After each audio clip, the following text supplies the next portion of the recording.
worried, like, I hope I get out of there before that storm hits, and Because clearly those flights generally don't get above the jet stream, do they? no. Yeah, no, those ones. Those flights can leave you. They don't have time to. Yeah, No. but it actually wasn't too bad. But then I was worried about coming back home Come back yesterday. That Was that one okay? that one, it was a little bumpy, but not. There I've been. was howlers, bountiful, and thunder and lightning and rain. The worst part of yesterday of that flight was we got in, flew from St. George all the way to Ogden, basically, and then turned around and went all the way back to Provo to come and land. Really? Wow. I don't know if there was a storm or something there or what, but like looking out the window, I was like, we went clear up to Ogden, turned around, went clear back, yeah, came clear back down to, I mean, we probably didn't go all the way to Provo, but, Exactly. You missed my exit. We got to turn back. but yeah, I felt like we like flew back down to St. George and then came back and landed. That is weird. Yeah. You know, it's amazing me when you think about how many flights they bring in and leave from an airport. Yeah. It's amazing that they actually don't have accidents taking off and landing. Yeah. Because they really don't. Yeah, it's pretty rare today. Yeah. Yeah. Which is Very good. rare. So, all right, well, we're gonna get started, and I'll let Jeff be the warm-up act to get you guys warmed up and ready for me to. Boy, that's those are some big shoes to fill. Yeah, it's a tough thing that someone has to do. Yeah. Well, I hope I can bring out a few laughs. There she is. There's Here more they coming. come. Wow, we should have waited. We get you talking. See, they thought I was done. They thought when I stood up I was leaving. And so they said, okay, we're going to go. Yeah, that's what it was. Yeah, now it's ready to go. Okay, you know the drill. We talk about stuff that's pertinent from a mortgage standpoint. One thing I want to talk about today is that as we get close to closing, we have a 2-month window before closing in which we have to document all large deposits in anybody's bank account.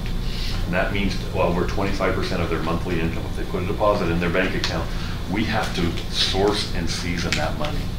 That's a big deal. So say someone they make $4,000 a month, they put $2,000 in their bank account. It can't just come from cash. They can't decide, oh, I've got $2,000 hiding in a safe or underneath my mattress. I'm going to put it in my bank account because I want to use that to buy a house. We have to source and season that. And if it literally is cash, it does not work. They're going to have to find a way to have somebody with that kind of money to gift them that money.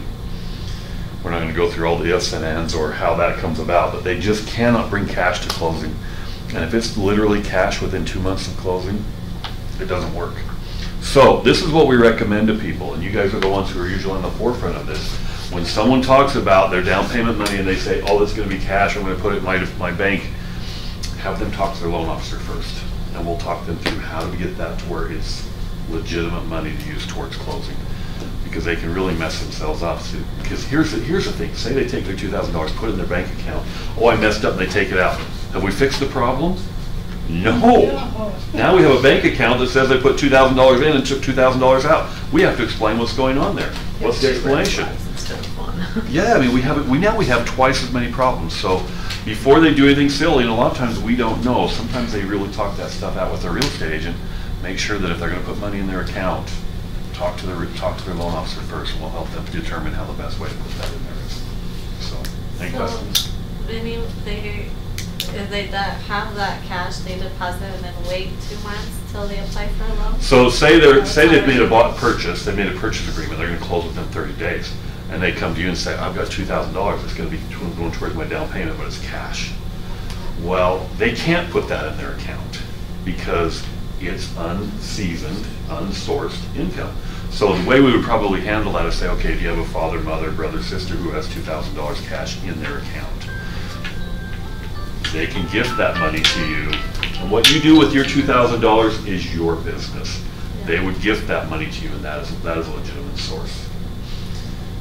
What you do with your $2,000 and with your brother or sister, that's your business. Because they're gifting that money to you. Yeah. Yeah. Without any expectation of repayment. You can choose to. You can choose to, and I can't stop you from doing that. But But the documentation says they gave you $2,000. That's a legitimate source of income. But cash that we just don't have any explanation where it came from is not an acceptable source.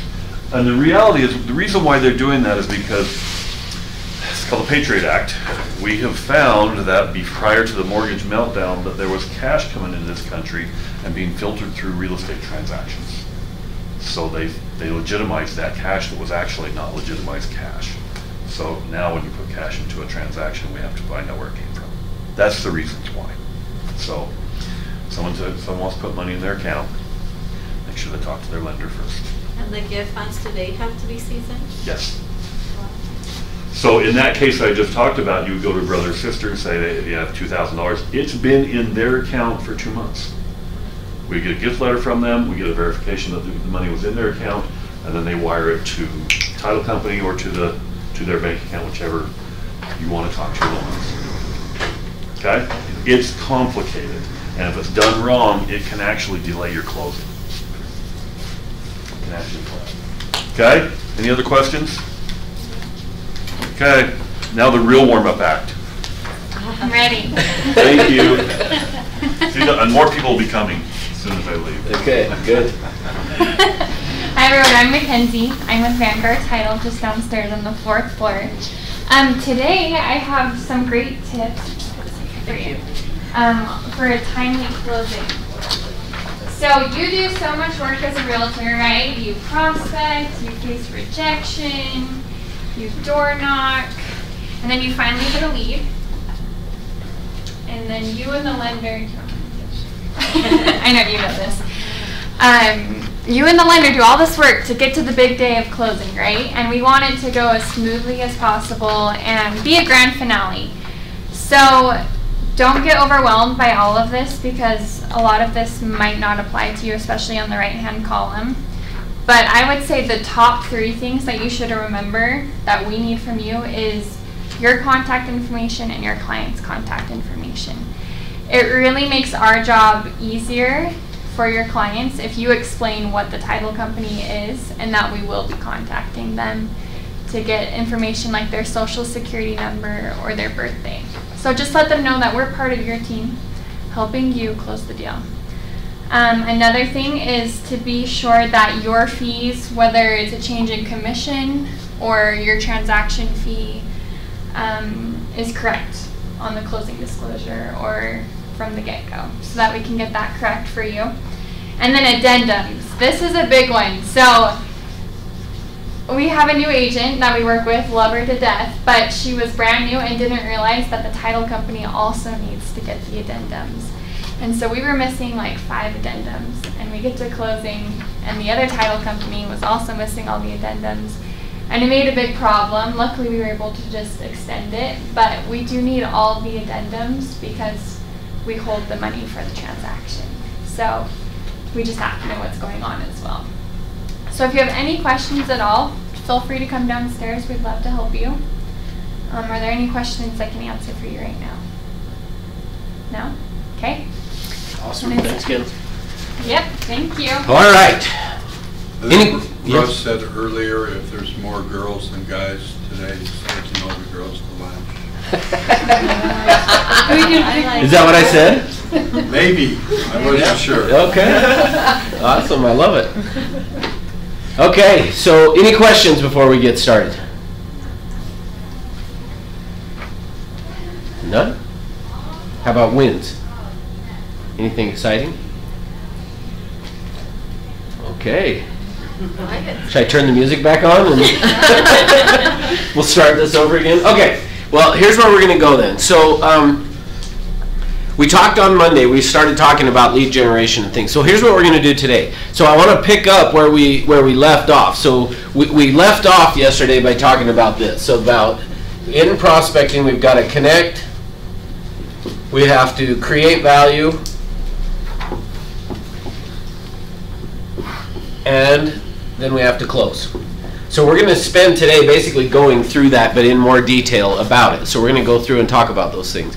The other thing that I want to do today is I want to have you guys, we're going to create a list here in just a minute of all the possible ways to prospect. And then from there, what we're going to do is we're going to go talk about how you could do each of those ways of prospecting. So But here's where I guess I want to start, is under this connect. That's kind of where we left off. So if you have your script book, you don't need it, but if you have it, I'm going to be going to, what I'm going to be talking about today is in your script book, specifically on page 9 here. So, and like I say, you don't need it necessarily, but I'm going to go through this with you.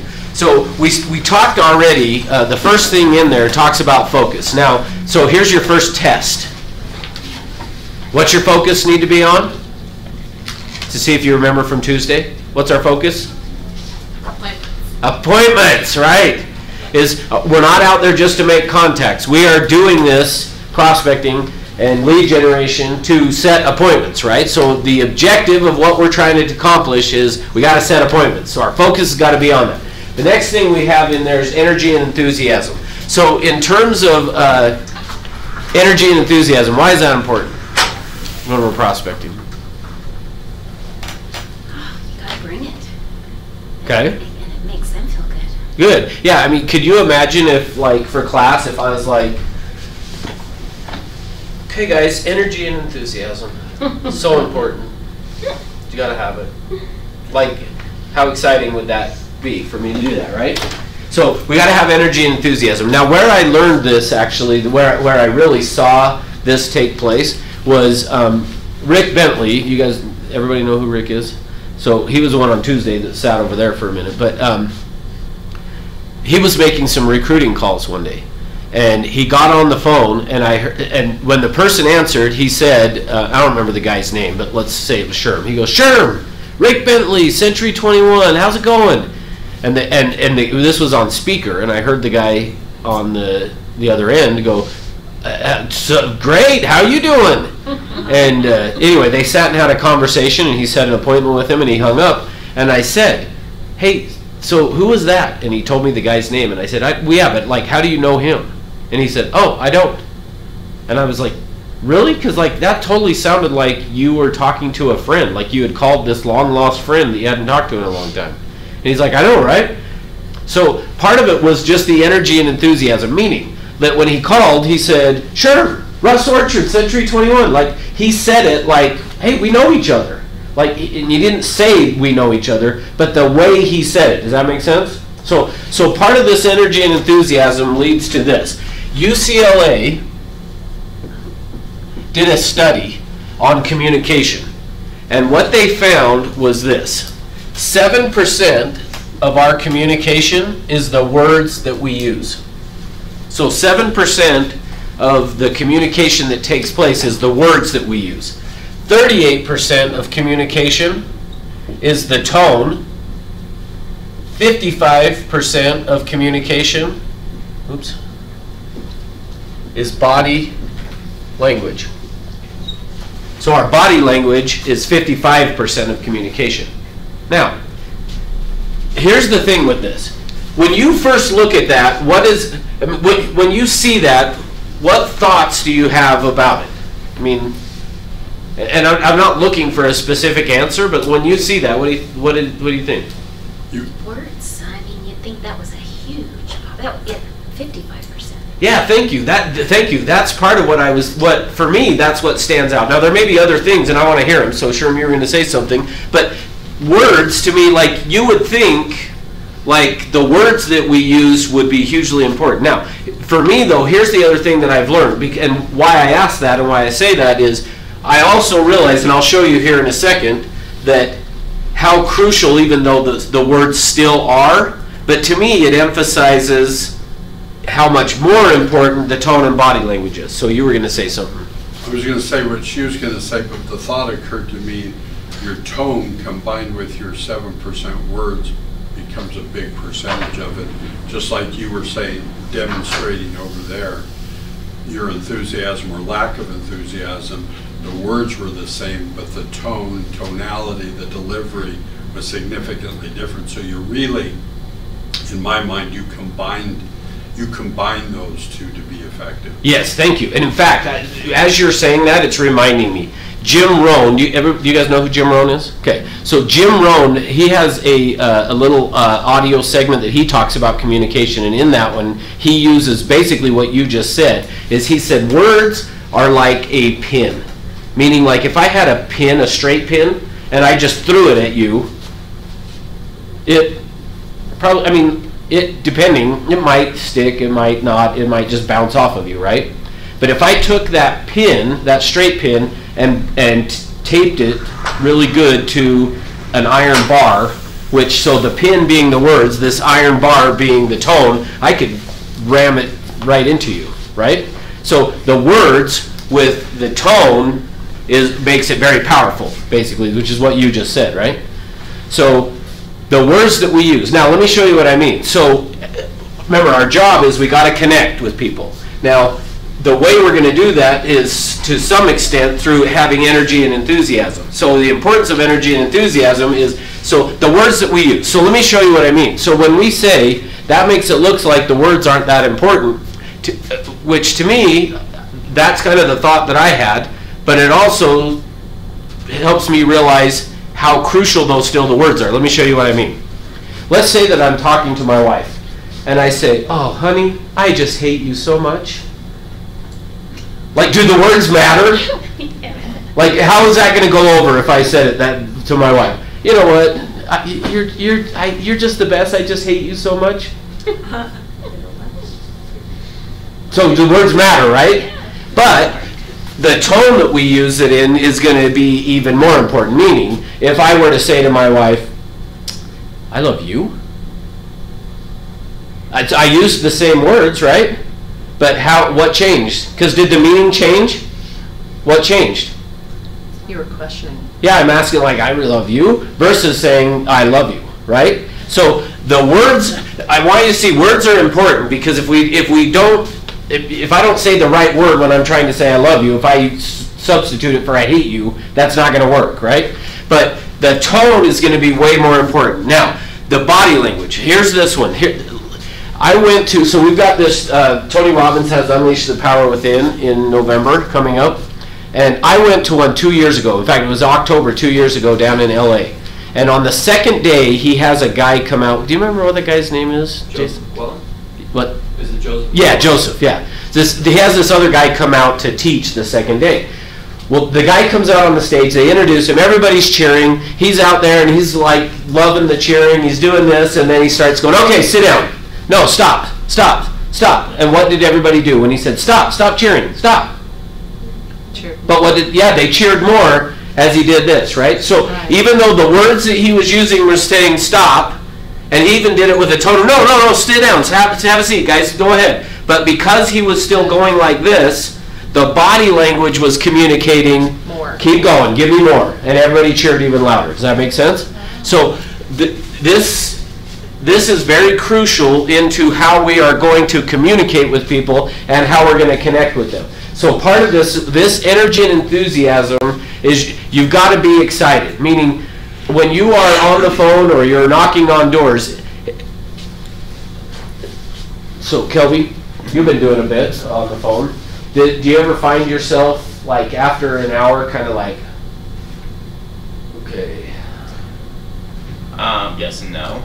Just because the atmosphere I'm in doing phone calls, like, I have to for people to keep us going Try and to keep whatnot, the so energy you can up. keep the energy up. But if I was alone, yes, I do feel kind of that way at times. Yeah, so meaning you got to be conscious of that, which is another good reason to maybe have some music playing, something that will keep that energy and enthusiasm. Because if all of a sudden they answer and you've had 10, 15 in a row, no answer, you kind of your energy starts to drain a little, and then somebody answers and you're like, hi, Sherm, this is Russ. You wouldn't want to buy a house, would you? No. Yeah, that's what you'll get. Really? There's a few times where I notice I'm getting no answer, and then when I do get an answer, I'm just like, okay, I'm done. Like, it's that motion of just wanting to keep through, just check it off the list. Yeah, exactly. So good. So we got to have energy and enthusiasm. All right, next thing that we've got listed in here is follow the scripts. So now in terms of follow the scripts, this is where we would tie this to say, okay, but the words aren't that important, so do we really need to follow the scripts? Why would following the scripts be important?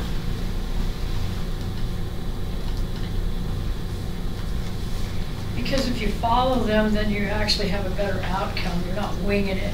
You Good. actually can take control of the conversation.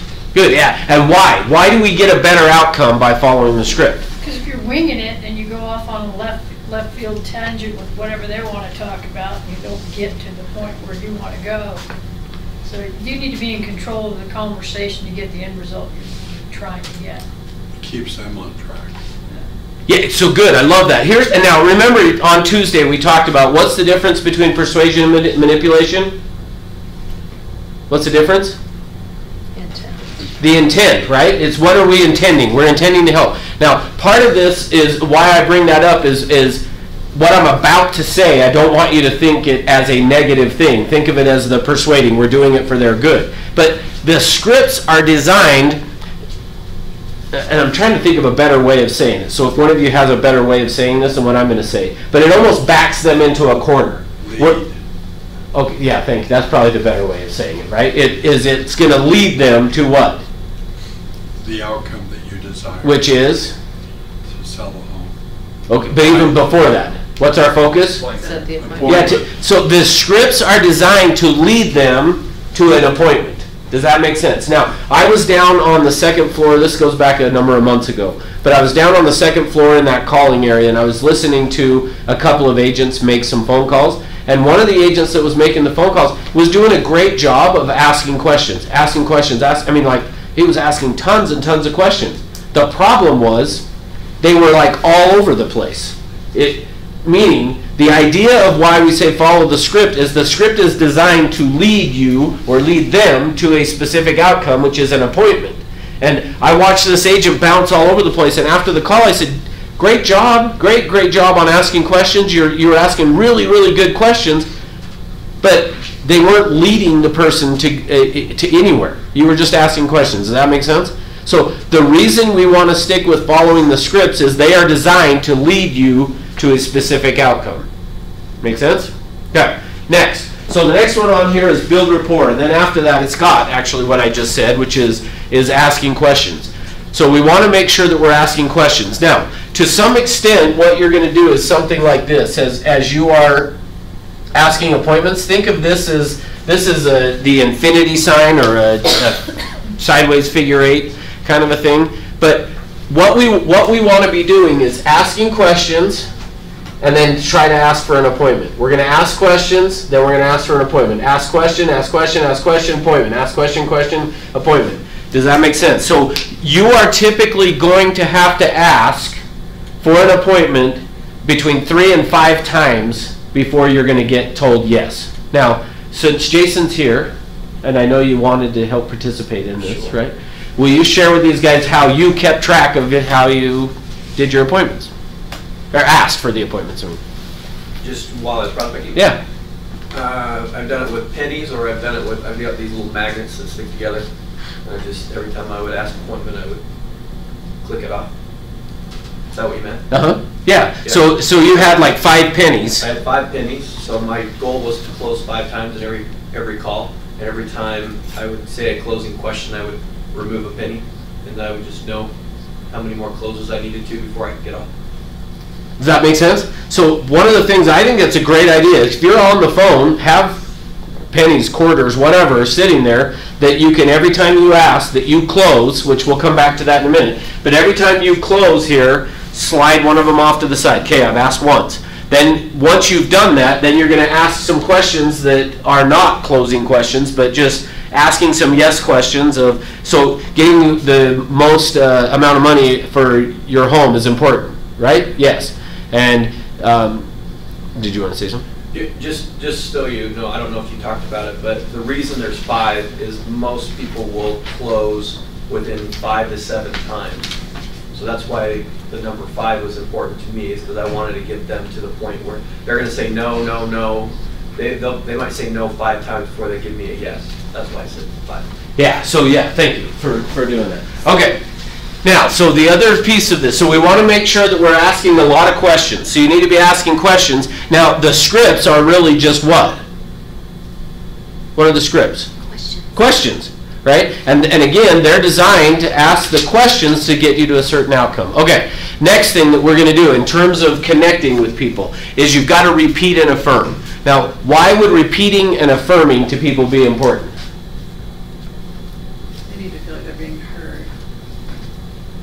think that if you're just like with this person you're talking about that was throwing question after question after question out, if there's not any sense of real connectedness, people are going to know that. So I don't know if that's the answer you're looking for. No, absolutely. That's exactly right. So what? Let me show you what I mean. So watch. Since I've been picking on Sherm, I'm going to keep it going here. Oh, good. Okay, so I'm going to do the script, but I'm not going to repeat and affirm. So I'm going to do it one time without repeating and affirming, and then I'll do it with repeating and affirming, and you guys tell me which one you like better and why. So watch. So knock knock. Hello. Hi, my name's Russ with Century 21. We just listed a home for sale over on Primrose Lane. It's 3 bedrooms, 2 baths, listed for $399,999. And I was wondering who you know that would like to move into the area. No one that I can think of. Okay, I appreciate you thinking about that. When do you plan on moving? No time soon. Haven't given it much thought. How long have you lived at this address? 12 years. Where did you move from? Chicago. How'd you happen to pick this area? My wife likes the mountains and the snow. So if you were to move, where would you go next? Somewhere in the area. What were you doing last Saturday night at 7 p.m.? That's exactly like that's what it feels like, right? It's like an interrogation, right? Yeah. Now what? So now let me do it with repeating and affirming and see what the difference. So knock knock.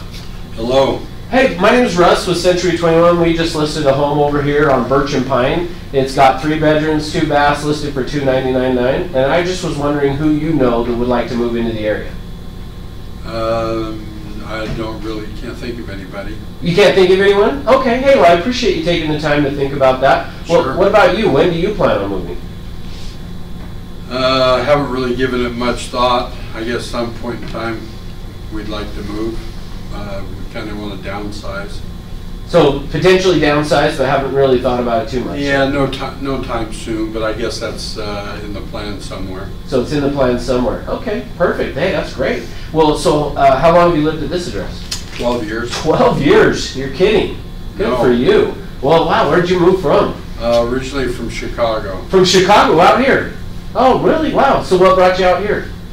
Well, we wanted to get away from the wind and the crime, and we like to ski, and so we're next to the mountains and the snow. So skiing and snow and all that is what brought you out really here. nice. That's awesome. Well, so if you ever were to move, where would you go next? We'd stay in the area. We like the area very much. Just say somewhere in the area, but maybe just a different style of home? Or Yeah, we like Davis County. So Davis County, but maybe different style of home? Is that what you're thinking? Yeah, probably downsize. The idea is to downsize. Okay, so downsizing. Perfect. So when do you think that would be? We've kicked it around a little bit, but haven't gotten serious about it. Really don't have a time frame yet. Okay, so no time frame. Now, you know what we ought to do is sit down and just take a look at what the value of your home is today. That would help you at least have some information. So what works better for you, afternoons or evenings? What do you mean by finding out how much my home is worth today? Yeah, just giving you an idea what the market value, how much you could sell it for today. That might be interesting. Yeah, so which is better, afternoons or evenings? Evenings, so that we can both be here. Evenings, okay, so would 5 or 7 be better? Probably 7. 7 o'clock, okay, so Thursday at 7? Yeah, I don't have to sign anything, right? No, you don't have to say anything. Okay, that'd be helpful. You'll choose to. That'd be helpful, thank you. Okay, so what's the difference? He was more open to communicate with you because it seemed like you kept the communication flow going. Whereas the other one, it felt more like an interviewer, like, what did you do Saturday night? That's right, yeah, where were you Saturday night at 7 p.m.? Who were you with, right? So notice, so how we're going to connect with people is you've got to be able to repeat and affirm. So we got to repeat back and affirm. The other thing in the book that it talks about is mirror and matching, meaning if you are dealing with somebody who is talking really fast, so if Sherm was talking really fast, what's going to happen if he talks really quickly and I get on the phone and I go, hey Sherm, my name's Russ with Century 21. Yeah. What do you want?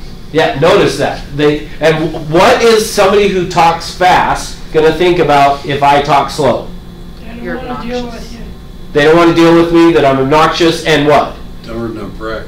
That I'm probably dumber than a brick. And now, it's not true, we know that, but that's probably how they're going to think of it. What if it's the other way around? What if he's a slow-talking person, and I'm like, hey, sure, Russ Orchard, Century 21, how's it going? We just listed your neighbor's home down the street. Oh, it's so exciting. What are you selling? That's right. They feel like you're a slick city slicker trying to come, right? So we want to somewhat mirror and match. If they're talking fast, talk fast. If they're talking slow, talk slow. You want to mirror what they're doing and match the rate of speech. Does that make sense? Okay. So these are all little tricks in getting to be able to get rapport with somebody. But the other one, the last one I want to hit on, then we're going to get into some create value things, and that is showing empathy. So let's say I'm going to call you Jason as a for sale by owner. Okay. So be frustrated. So watch what happens if you will show empathy versus if you don't. So ring ring.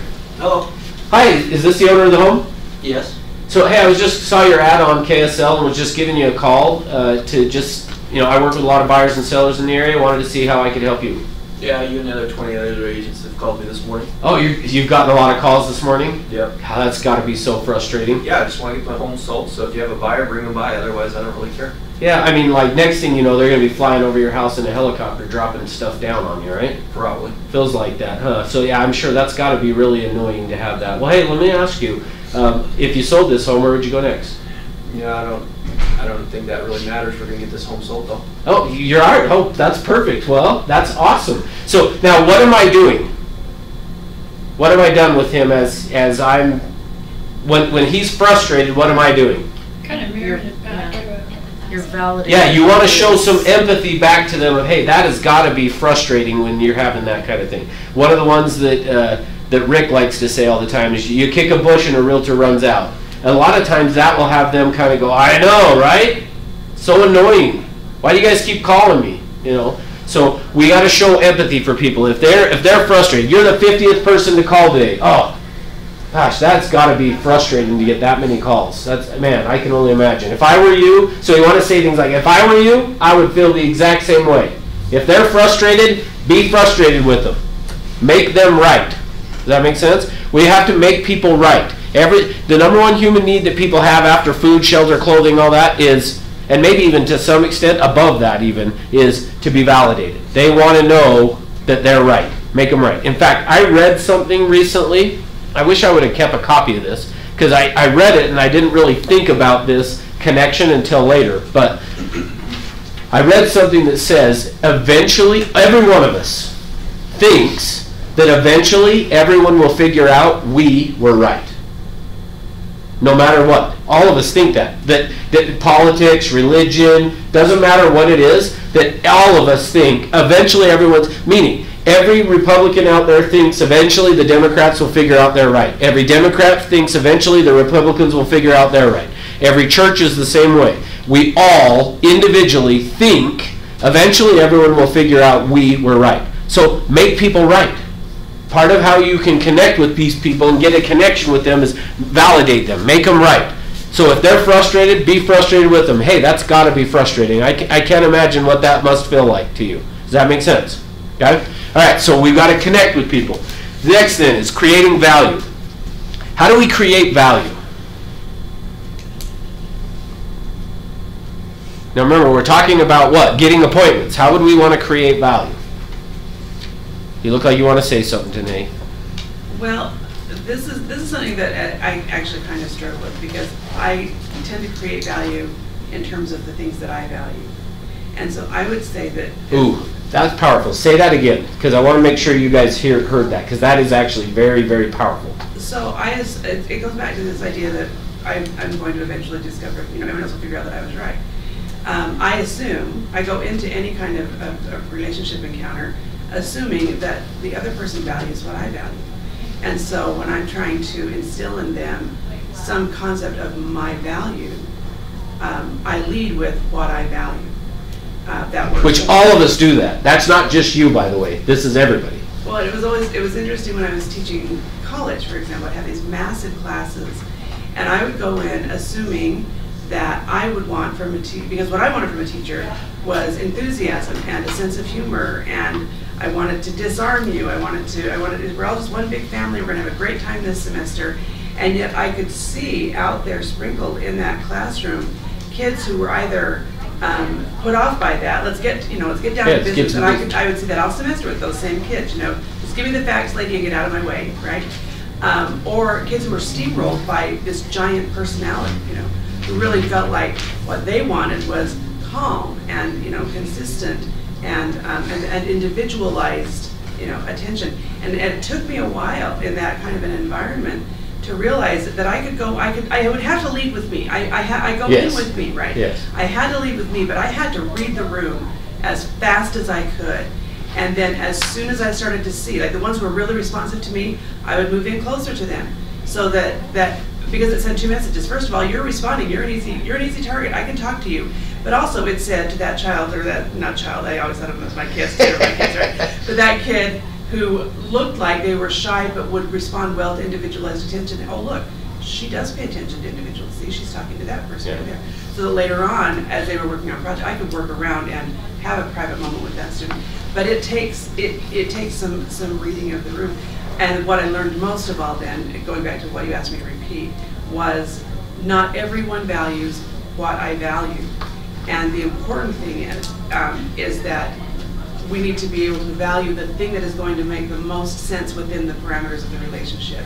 In that case, they were my students, they were in a class, they were there to learn something. That's the goal, right? The learning of the subject is the goal. I value that, they value that. How we come at it is going to be, dependent on how well we manage our personalities and how well we manage our approach and how sincere we are in our relationship. It was not uncommon about 3-4 weeks in for me to go out into the hall with a student and say, I just feel like we just aren't connecting and I'm sure that it's my fault. And how can I be a better teacher to you? How, because for whatever reason, that wasn't happening and we were a third of the way into the semester. I needed to get them on board. Yeah. So good. Yeah. Very good. Very well said. The challenge is what we can't do with the prospects is take them out in the hall to say, hey, why are we not connecting? 14 weeks, right? Yeah, right, meaning, you've got 14 seconds, not 14 weeks to do it, which is why you got to do the connect piece up here. But the creating value. So how do we create value then? Now, and I love what you said, because I want you to keep in mind, not always is the prospect going to feel the same way that you feel in terms of what is valuable. Meaning that just because you think it would be valuable doesn't always mean that they are. But there are going to be some things that generally that you are going to lead with, but we've got to figure out a way to create value with them. Now, there's a book that's called Question-Based Selling, which actually is a great book. In that book, I think it was written Thomas Friese, I think is the guy's name, F-R-E-E-S-E. But question-based selling. In that book, what he says is the reason that people will, even if you leave a voicemail, so even think of this, as we're talking about this creating value, you have to create value. If you leave somebody a voicemail, if they don't see value, they won't call you back. In fact, in the book, he says most people, when you leave a voicemail, what they hear when they listen to the voicemail is wah, wah, wah, wah, wah, wah. The Charlie Brown's teacher thing is they don't hear anything. They're listening not for anything. So you've got to keep it short is one of the things I would say. But you've also got to create value for them to want to call you back. And since I brought up the book, let me give you an example that he used for real estate. And one of the examples he uses for real estate was this guy, it was a commercial agent. And he was, no, I take it back. Was he commercial? Maybe it was farmland. He might have been representing a builder. Anyway, he called up this person and left a voicemail, and this guy said, no, let me tell you what to say on the next voicemail, and let's see if they call you back. And what he said was, when he left the message, he said, I'm holding your tax records in my hand and have a really important question for you. Give me a call back. Now, if you got that message, are you going to call back? I'd be interested to know who would. Like in the room, who would? I would not, but I might give the message to my husband and say, do you know what this guy's talking about before we call? There might be others who would say, this kind of freaks me out. I'd better find out what they're talking about. Yeah, and I might not be saying it exactly the way his script was, but basically his script was, he made them curious. Like, why are you holding my tax records in your hand? I got to call back to find out why you're doing it. But the guy called back, and he ended up listing the property because the guy called back and he said, hey, I just wanted you to know it's gone up significantly in value. Maybe we're selling it to a builder now. So if you will just create value with people, so not just when you leave a voicemail, but part of what he says, you got to make people curious. They got to be curious of why they should meet with you. If they're curious about it, something you said, they'll want to meet with you. Sure. Your energy and enthusiasm set the stage in our conversation, but what created value was you got to the point where a market value, wanting to know what my home was worth, was important to me. And you kind of had to... Yeah, so I created some value. And there before you were able to find out what was important to me. Yeah. That created the value.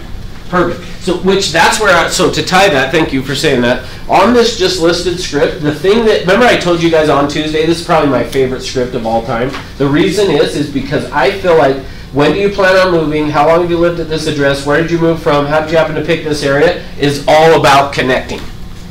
It's all about building that rapport with the people to get that connection. Then once you have done that, then you're saying, if you were to move, where would you go next? Now, I showed you guys the percolation, information gathering, and active. That, to me, is to figure out, are they in the percolation phase or information gathering phase? And if they are, great. Now I can know, so when would that be? And I know I want to pursue this further. Does that make sense? So we got to just figure out ways of creating value. So I'm going to put you on the spot again, Jason. Is that all right? I'm here. I know. So with a for sale by owner, what are some things that you say that would create some curiosity or value that they would see they would want to meet with you? While I'm talking to them? Yeah. So what kinds of things would you say on the phone to get an appointment? What are some of the things you use? Oh, did you do? No, you did more expireds. Expired more. So do expired then. What kind? So I was more thinking like just kind of from when you have been prospecting. What are kind of the? Yes. Well, I would say for I'd ask them how long their home. I apologize. I'm doing this to you, by the way. No, you're good.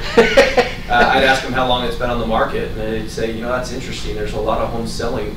Why do you feel your home hasn't sold? Yeah, so what would they, so imagine our current market today with how things have been selling so quickly and somebody's doesn't sell, because there are still houses not selling. If you were that seller and Jason was saying, like, I'm sure that you've heard how phenomenal the market is, what do you think has stopped your home from selling? What kind of response do you think you're going to get from them? I think there's a whole spectrum of responses. So give me an example. What comes? Right, so, The agent. yeah, my agent wasn't working very hard for me. So then I would say, your agent wasn't working hard for you, really? Yeah, they just stuck a sign in my yard and I never heard from them again. Oh, you're kidding. See, this is where we want to bring in that empathy. That had to be frustrating. Yeah, it really kind of was, especially since the housing market at the time, and I'm telling you the truth here, the housing market at the time really wasn't doing great. I needed to feel like I had an agent in there that was really scrabbling hard to find me a buyer. So based on what she just said, so it sounds like you want a really aggressive agent. I did. Yeah. Great. When should I come over? See, that's right. I'm like, you want aggressive? Here you go. When am I coming over? That's right. That's the interrupting cow, right? That's right. You got it. You want aggressive? Okay, I don't even get to finish my sentence. You're just right on top of it. Okay, good. Yeah. So, but we want to create value. You got to do something that makes them curious. So, part of what I guess I'm saying with you guys, stop and think about it when you're prospecting. In fact, I'm going to make a bold statement right now. Every phone call that you make, every call, every listing appointment you go on or a buyer appointment, but every phone call you make, if you do not get an appointment, it is because you either did not connect, you didn't create value, or you didn't close.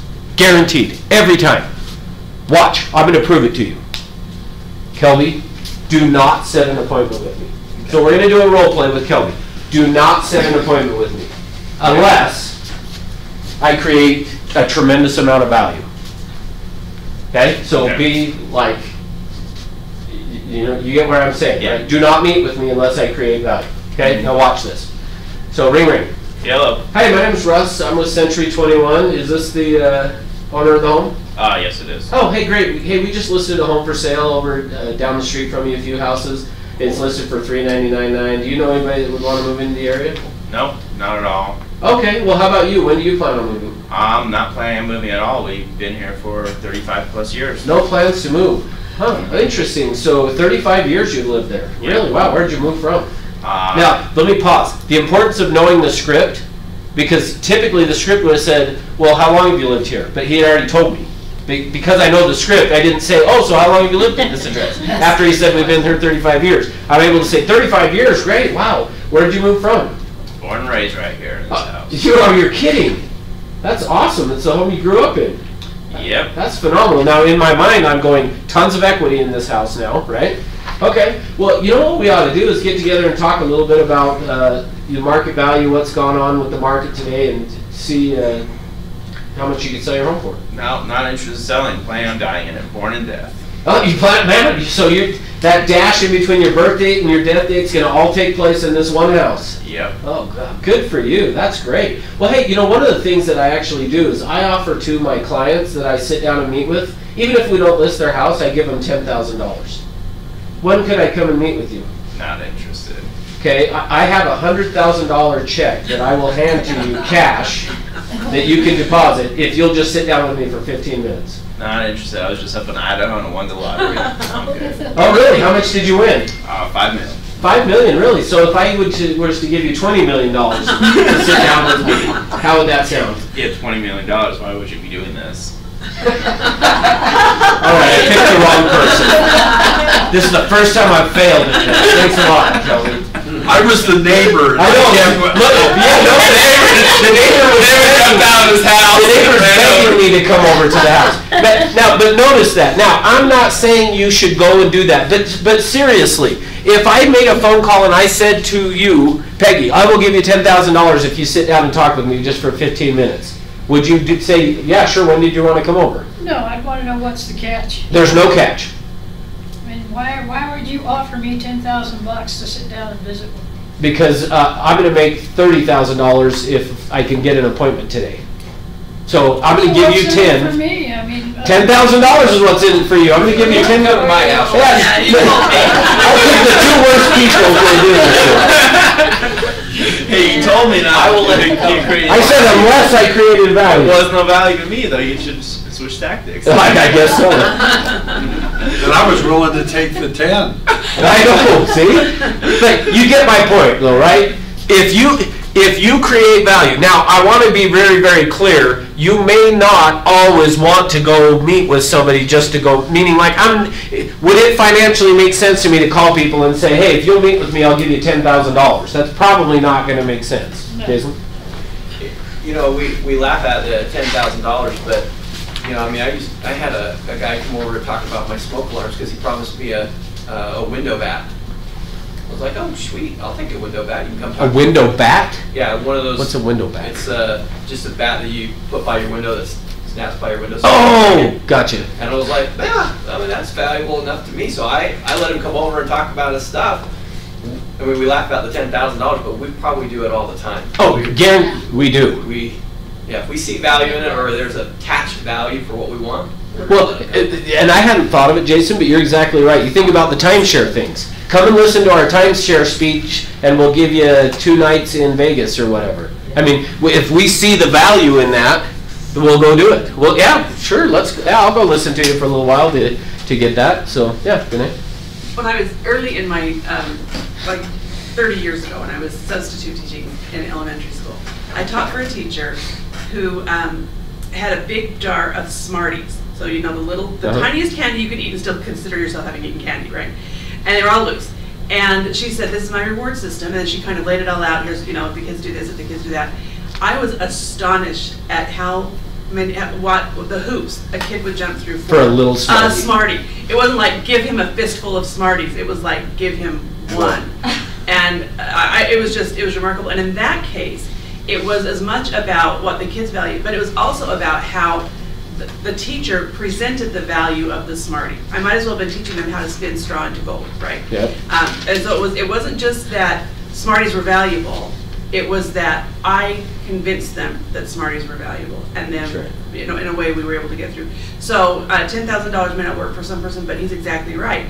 What is valuable, even if it's just a little thing, like you said to us, I'm seeing a ton of equity in this house. He may not. Yeah. It may be 100% emotional equity. Right. But if you can tap into the emotional equity and then say, oh, and by the way, if there's anything about this house that you would change, we can take not only those feelings, if we get that same feeling for you, and also do it basically for free, because you've got $1 jillion of equity in this house, how would you feel about it then? And so it's just, I think in that sense that it's as much about, you know, how do you convince them that a Smarties worth? Right. Well, so that's where I want to go with it, is ultimately after, here, my point in saying every single phone call you make, if you don't get an appointment, it's because you either didn't connect, you didn't create value, or you didn't close. Every single time. So after every single call, here, if you want to get more appointments, I'm giving you the solution to it right now. Stop after every call and say, did I connect? And if you did, great. But if you didn't, what do I need to do? What could have I done differently? Because you're never going to be perfect on a call. It's very rare that you're going to hang up and be like, oh, that was perfect. Like, you will still, after a call, be like, oh, I could have done a better this, shouldn't have said that, should have said this. But do it from the standpoint of getting better, not to beat yourself up. Do it from the standpoint of, did I connect?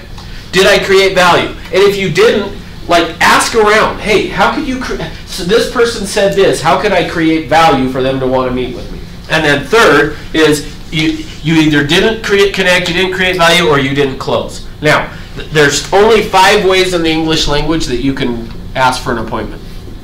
It's what time, which time, how soon, when, and where. And where really is more of just like, where would you like to meet to go see it? But what time, which time, how soon, when, and where. That's it. Those are the only 5 ways in the English language. Now, since we brought up words, and Danae, since I know you like words, we're gonna analyze some here for a second. So I want to take a look at some of the words. So let's analyze the language of this. Can I stop by? If I said to somebody, can I stop by, is that asking for an appointment? If you really analyze the words, is that asking for an appointment? What is it asking? Asking for permission to stop by. Do you have the ability to stop Yeah, by? really it's more about ability. Can I stop by is it possible for me to stop by is really what that's asking. So you guys tell me, can I stop by? Yeah, physically you have a car. You have Yeah, bags, you can- we have the ability to do it, right? So why would we say, can I stop by? You're When looking that's for a known permission. quantity, you know. Yeah, we're looking for permission and what? It's a known quantity. You don't, because it's a known quantity. That's a known quantity. You can stop by. So Right, that's when it- but we do that all the time. I hear agents all the time, hey, can I come out and take a look at your house? Can I stop by and share with you what I could do? What is that really asking? Just, is it possible for me to stop by? And we already know the answer is what? Yeah. Yes. So why would we ask it? Right, it's a Minimize throwaway question. rejection. We're trying to minimize rejection, and we're trying to soften it. We're trying to be polite. But here's the thing. When I was a new agent, people would ask me all the time, how long have you been an agent? Today, nobody ever asks me how long I've been an agent. Why? What's the difference? Color your hair. You're very comfortable. Yes, it's worthy of at least one high five. That's worthy of a high five. But you're clearly very comfortable in this role. It all feels very authentic. It feels very natural. That's right. And that comes with experience and practice. And so we assume And- that somebody who's experienced, that comfortable is experienced. And it's the language that we use. When we're unsure, we tend to be hesitant in our language versus saying, hey, so what would be the best time for me to stop by? Okay? All right, what about this one, which is very similar. Is there a time I can stop by? Which is really the same question, right? We're just asking, is there a time? So what's the answer? Is there a time you could stop by? Of course there is. It's just, do they see value in it? Okay? So now watch this one. Watch how, I lost the word. Obscure, how we sabotage ourselves. So why don't you give me some money? Why should I? Okay? Kelby, why don't you give me some money? I got no money to give. Liar, you told me you won the lottery. But I was in a week. Oh, so you don't have any money? If I But you stop don't have by, 10 million where you if lied I to me. stop by, I'll give you $10,000. Why don't you give me some money? Why do you need it? I like it. It's fun. Are you investing in something that I can benefit from? Me. Probably. Are you like to me? Probably not then. Okay, why don't you give me some money? I don't want to. Okay, why don't you give me some money? I don't have any cash on me. Okay, why don't you give me some money? I don't want to. Okay, why don't you give me some money? I don't have it on. How much money did I get? No. Why? Why did I get no money? No value. Okay, let's analyze the question. What did I ask? Remember, now, let me pause for a second. Your brain works like a computer. It will answer the question in front of you. Now, I may have done this with you guys already, so if I have, don't play along. If I wanted to know what's going on a mile down the road, should I ask a giraffe or a turtle? A giraffe. Okay, why? They can see further down. Okay, now, I just set you guys up to show you your brain works like a computer. If I ask you who should I ask if I want to know what's going on down the road, a giraffe or a turtle, and you guys said giraffe, which logically makes sense. Why did you not respond by saying, I wouldn't ask either of them because they're not going to tell you? Because that's the truth, right? Like, are they going to tell you? If I had a giraffe and a turtle sitting outside and said, hey, what's going on a mile down the road, are they going to say anything? Are you a giraffe whisperer? No. But do you get my point? People respond to the question in front of them. You guys responded to the question in front of you. Analyze what I said. Why don't you give me some money? And then how did you guys respond? Why should I? You responded with giving me the answer to the question I asked. Why don't you give me some money? I'm asking you, why are you not going to give me money? And what did you tell me? The reason you weren't going to give me money. Now, in reality, all of you pretty much probably, I don't remember exactly what everybody said, but usually it was a lie, by the way. You guys lied to me. Other than this, didn't you say I don't want to? No, you said, why should I? Yeah, why should I? I don't want to. That was probably the truth. But the rest of you made something up generally is what happened. So watch what happens though. Hey, so Sherm, hey, why don't we get together and we could talk more about what we could sell your home for? If I say, why don't we get together, what am I really asking him? The reasons why not. Yeah, give me a reason why we're not going to get together. Yeah. You're So- asking for the excuse now. Yeah, we set ourselves up all the time. So there's only 5 ways in the English language you can ask. What time, which time, how soon, when, or where. So when you hear me say to him, hey, which is better, what works better for you, afternoons or evenings? Is really just another way of saying which time. Which time is better, afternoons or evenings? So even though I didn't say it straight out as that, I'm saying, which works better for you, afternoons or evenings? So which, by starting with that. What time, which time, how soon, when, or where? If you say anything else, you're not asking for an appointment. Because if I say, why don't we get together, I'm not asking for an appointment, I'm asking for what? The reason we're not going to get together. And guess what you'll get? The reason you're not going to get together most of the time. The only caveat to that will be, the only reason that you can get away with the can we get together, is there a time, why don't we, is you've probably built enough value that even though you've said it that way, they see enough value in meeting with you that they still want to meet with you. Does that make sense? Okay. All right. Next. Give me a list of ways that we could generate appointments. So I want to have you guys help me create now all the possible ways we can prospect. Now I'm going to put these in 3 different categories as you throw them out. So tell me, how can we generate leads? What are ways we can prospect, get appointments? You mean phone, knock on doors? Yeah, I mean any possible way. Mailers. That's what I want to hear. So give me all of those. So mailers, what else did you say? Knocking on doors, phones, referrals, SOI. So I'm going to, for referrals, I'm going to classify that here with SOI. What else? Drive for dollars. Do what? Just go to a neighborhood and just drive to a neighborhood. Oh, okay. Yeah, okay, good. I'm good with that. I'm going to call it door knock, but that's good. What else can we do? So paid advertising like Zillow and Google. Okay, I'll just call that internet leads. Okay, that works. What else? How else can we get appointments? I've exhausted everything I do. I suppose there's the idea that in sales you're always selling, you're always closing, whatever it is. So conversations on the bus. Okay, yeah, perfect. I'm just going to say conversations. Now, which, by the way, I want to speak to that for a second.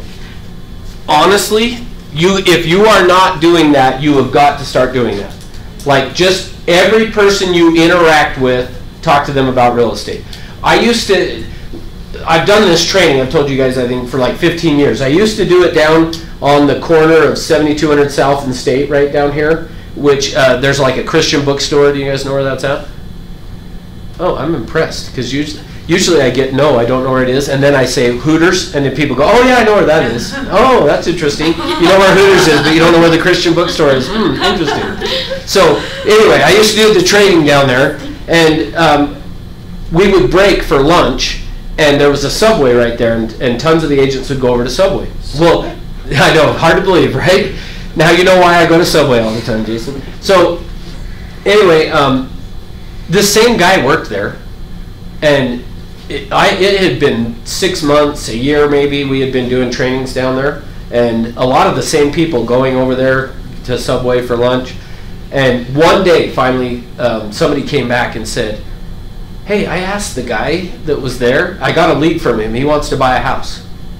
Like, for 6 months, agents had been going over there, nobody asked him. Let me give you one other example of that. There was, like, we had Kenzie in here today. She's the marketer for a title company, and we had a title company attached to our office that I worked in, and we had a new marketer. She walked over to my office, and she said, hey, my name is, oh shoot, doesn't matter, but introduced herself, can't remember her name now, but Stacy. She said, my name's Stacy. And I said, oh, nice to meet you, and we were chit-chatting, and she's like, I'm the new marketer over here at Equity Title, and blah, blah, blah, blah. And I said, well, hey, let me ask you, Stacy, if you had a real estate need, or you heard of somebody, who would you refer them to? And she stopped and she said, you know, Russ, I have been marketing for title companies for 8 years. I have never had an agent ask me if they could be my agent. I said, you're kidding. And she said, no. She said, so yes, the answer is yes. If I need to sell my house, I'll call you. 2 years later, her husband gets a job transfer to Tennessee. She comes into my office, shuts the door, and says, hey, remember 2 years ago when I first started here, and I came and introduced myself, and you asked me if I had a real estate need, who I would use? And I said, yeah. And she said, I need to sell my house, and I'm letting you sell it because you asked for it. And so she said, come list our house, but don't tell anyone else in the office. I want to tell them. So our next sales meeting that we had, at the sales meeting, she said, hey guys, just want to let you guys know I'm going to be moving to Tennessee. As soon as she said that, what do you think happened? Everyone was clamoring. Every person in there was like, oh, do you need a good agent? Ha ha ha. And she said, that's actually what I want to talk to you guys about, is I'm listing my house with Russ, and the reason is he asked me and none of you didn't. None of you asked. So don't feel bad. Don't be mad at me that I chose him. He's the only one that ever asked. None of you asked. So I agree 100%. This conversations piece, like everybody you interact with, talk to. When you go to lunch, as you're paying for your lunch, ask the person, if you had a real estate need, who would you call? And add them to your SOI. Okay? So good. Love it. Jason? Just a quick example of that, because that happened to me today. I took my car down to the dealership to get some fix on it, and was taking an Uber back here to work. And I could have picked you up. You could have, but this is going to be profitable. Oh, okay. Yeah, that's true. It's a good point. So I had her talk the whole way, because you and I have been working on getting others to talk more, and she talked the whole way. And right before we got off the exit of the freeway, she asked me what I did, and I just said I'm in real estate. She's like, you're in real estate? I've had my home up for sale for 5 months. We're not getting it sold. I need a new real estate agent. Are you any good? And I said, of course. I've been in it for 14 years. And so she took my information down. She's like, it expires in 2 weeks. I want you to come over and list it. Nice. It's $400,000. So it's good I didn't pick you up then. Yeah. So what I'm just saying is sometimes, in the least likely places, I mean, they say right now that, 1 in every 3 or 4 people either are doing something in real estate or know somebody doing something in real estate. And we act like we want to be the secret agent, where I'm not going to go out there and just talk about it. I mean, I've seen simple things, on the marketing where you wear your name tag grocery shopping and somebody will ask you about it. Yeah. Just talk to people about what you're doing. And they're way less resistant in that scenario than when you're knocking on their door too. I work with an agent that she's brand new and speaks Spanish, and she went with flyers to the Mexican stores. And she closed 4 last month. Wow. Just with flyers. Yeah. Yeah, just talk to people. Talking to people outside a grocery store. Which, while I'm thinking about it, I don't think I told you this. So Jason had brought up that he and I have been like talking about and working on, like, when you get in scenarios, don't try not to talk about yourself, but to ask questions. Have you guys heard me tell the story about 2 years ago, we were at Superstar Retreat in Las Vegas, at the Mike Ferry Superstar Retreat, and Mike had just gotten done talking about asking questions, and so we had gone to dinner that night with some of the managers from California, the Century 21 Troop down there, that's our sister company, which I guess officially today is now Century 21 Everest as well. It's not Troop anymore. I don't know if you've checked your email, but anyway, we decided, let's try this whole dinner not to say anything about ourselves. And so at the dinner, if she asked us a question, which I don't know how many she did, but we answered it quickly and then went right back to. So she lived in an area that she was told us all about. Like, we learned all about Ojai is what it's called. We learned everything there was to know about it. And at the end of the dinner, she said, that was like the most delightful dinner conversation that I have had in a long, long time. And Jason and I kind of laughed because it was like, well, yeah, of course, because it was all about you. Yep. I ran into her last month. Did I tell you this? Oh, okay. I couldn't remember if I told you this. So I ran into her last month down there, and I was like, hey, how are you doing? And she looked at me like, I don't even know who you are. And I had to reintroduce myself. So, and so apparently this great story that I have made zero impact on her other than that few minutes, I guess, Jason. maybe the key will be have her run into Jason, and if she's like, Jason, like, then I'll be like, okay, I didn't ask enough questions, Jason. All right, what else can we do? Because there's more ways. Like that, we're like usually much longer. So I'll start helping you if you need help. But what other ways? What other things do people do? We've done a role play of one of them already. Open houses. That wasn't the role play, but we'll take that. Oh yeah. What else could we do? For sale by owner. Yeah, there we go. For sale by owners. What else? Social media. Expired's good. What else? What did you say, Jason? Social media. There you go. Social media. Just listed, just sold. Good. Yes, just listed, just sold. I'm going to just count that as door knocking or the cold calls, but yes, for sure. What else? For sale by owners. Yep, we got FSBOs here, Expired's here. Renters. Investors. Tired landlords. Notice of defaults. Renters. So I'm going to tired landlord. Yeah, okay. I like that. Investors. Well, what do you mean by investors, though? But how am I going to find them? Well, you wanted category. Now you're in trouble for giving it to me? Anywhere. Join the UV-RIAs and the SLRIAs. Okay, I'm going to call it networking. Networking groups. Okay. I'll help you out. How about sign calls? Meaning, like, if you have a listing, your phone will ring as a result of that. The other one we don't do here, but there's another one that it's called Floor Time that some companies will do, which doesn't really work. 20 years ago didn't really work, but works even less now.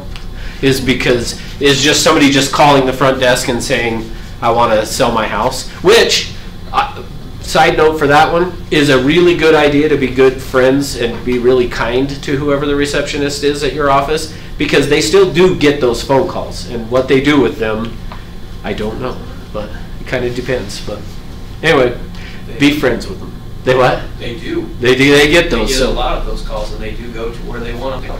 Yep. So it might be a good idea to be really nice to the receptionist. All right. So as you look at these groups in a whole, what do they have in common with each other? So this all has one in common, and this all has something in common. My sense is that that first column there,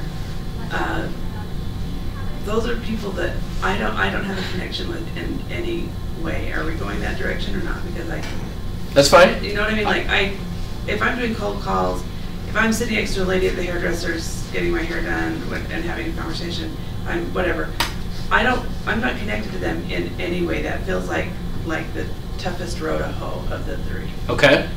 On the other one, I may not be connected, but I feel a little less emotionally vulnerable than the one on the right.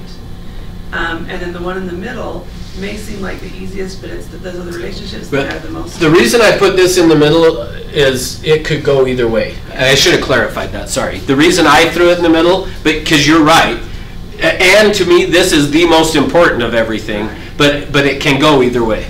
Kelby? Well, kind of a little view I have here is also the left side is something that's really in your control. On the right, it's not really in your control at all. Good. Yeah, the word that I would use to define that is active. This is passive.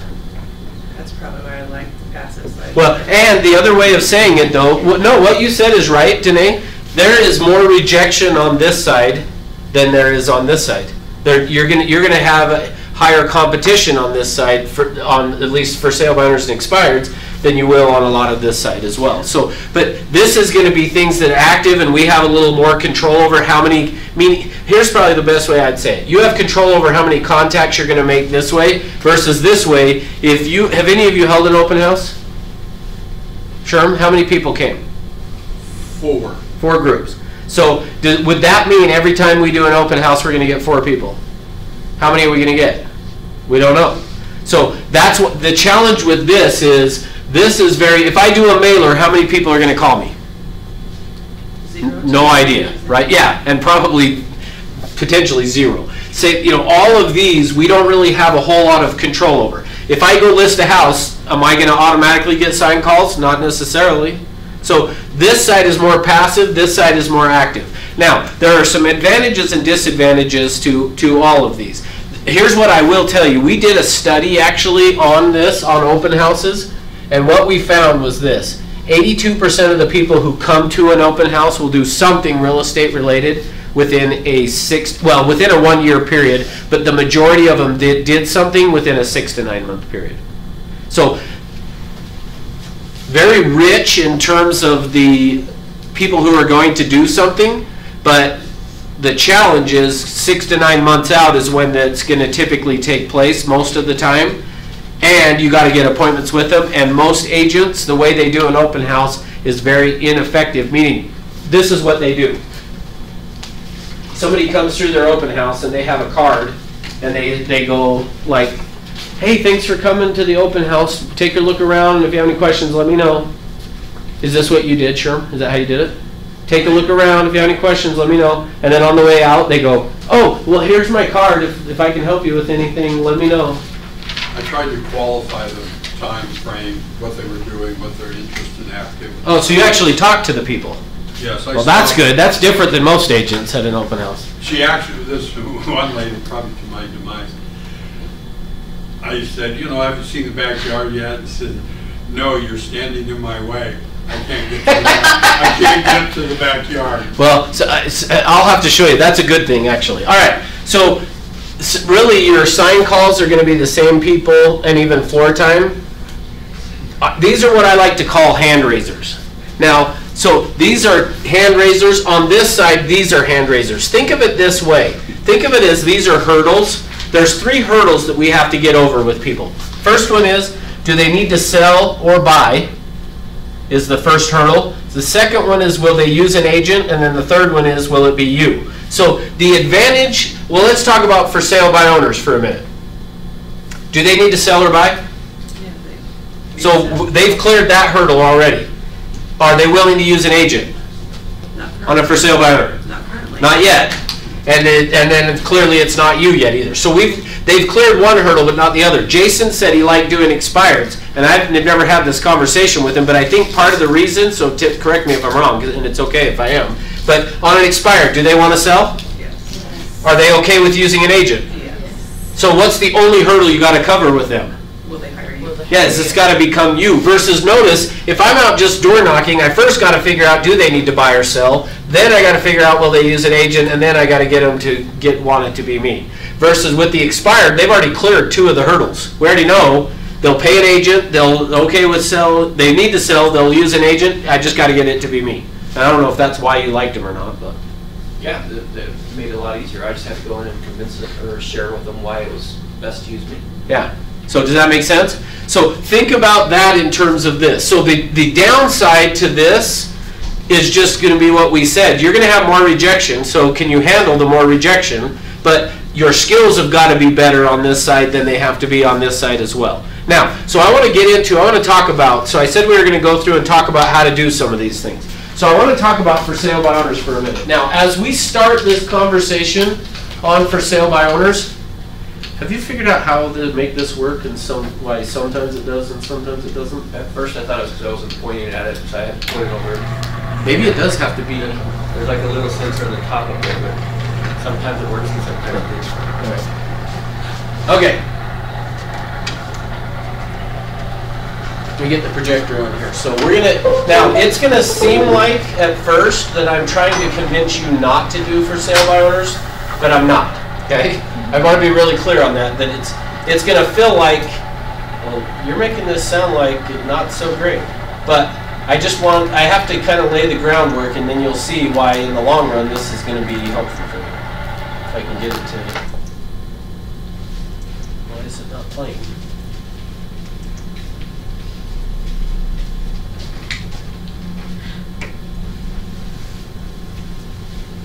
All right, here we go. Okay, now, so here's the thing. So I probably should have said this before I got you focused on this chart, but what is the difference between anecdotal information and empirical? So anecdotal data versus empirical data. Danae? So anecdotal is stories. It's basically, I knew this guy, or my experience was, or whatever. Empirical tends to be something more like this, where there's usually Good. some kind of data associated. Yeah. And it's dispassionate. It's not influenced by emotion or anything. Love it. Thank you. Good job. So our profession is full of anecdotal information. There are tons and tons of stories that we tell. Now, so let me give you an example. This is why I say it's going to sound like I'm convincing you against for sale by owners for just a minute, but I'm not. Okay? But one of the stories that we tell, in fact, even in our script, not our script, but our objections. One of the objections that we use says, if I can get the right page here,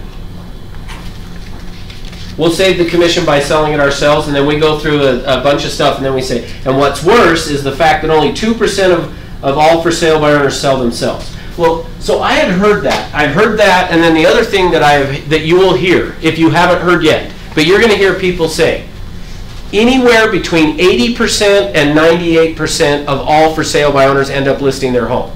So I was in a training one day with a trainer, a national trainer that had come in and was training. This was at a different company, and he said that. He said, well, we all know that 88% of all for sale by owners end up listing their home. So on a break, I didn't do it in front of the class, but on a break, I walked up and I said, hey, I have heard that stat that according to NAR, 88% of all for sale by owners list their home. I've never been able to find it though. Do you have it? And he said, well, I don't have it with me, but I've got it at home. And I said, oh, that's awesome. Would you send it to me? And I gave him my business card. And he said, yeah, I will.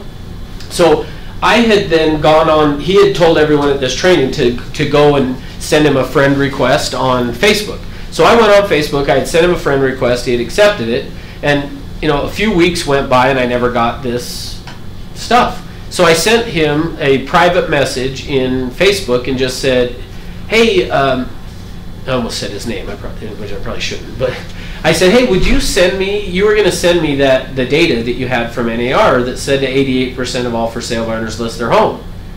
And he said, oh yeah, I'll get it to you. And then I never got it. So then a few months went by and he posted something on Facebook one day that said, yeah, we all know 88% of all for sale by owners list. So now I was like, okay, I've tried.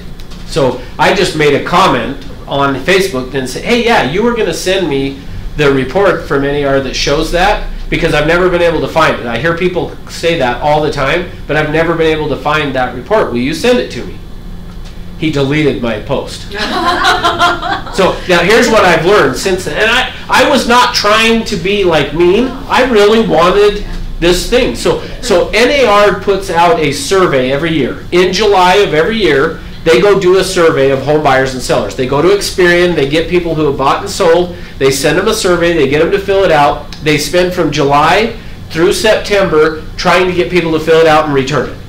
October now, so right now they're compiling the 2018 survey. It will be released in November at the NAR convention. So you can go buy it. This is the 2017 survey that I bought it. It cost $20 and it gives you a ton of information. If you want the actual in a book, it's like $150, but a PDF, $20. So I bought it.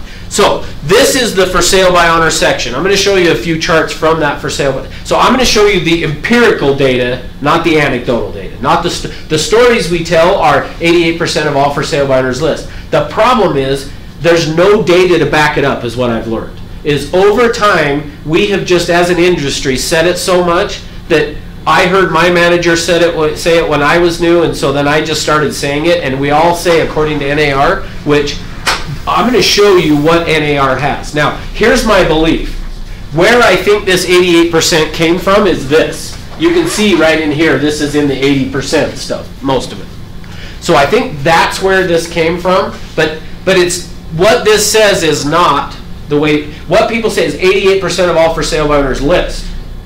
That's not what this says. This says of all the sales that took place, now this goes back to 1981. From 1981 to 2017, these are all agent-assisted sales, meaning they used a real estate agent to sell their house.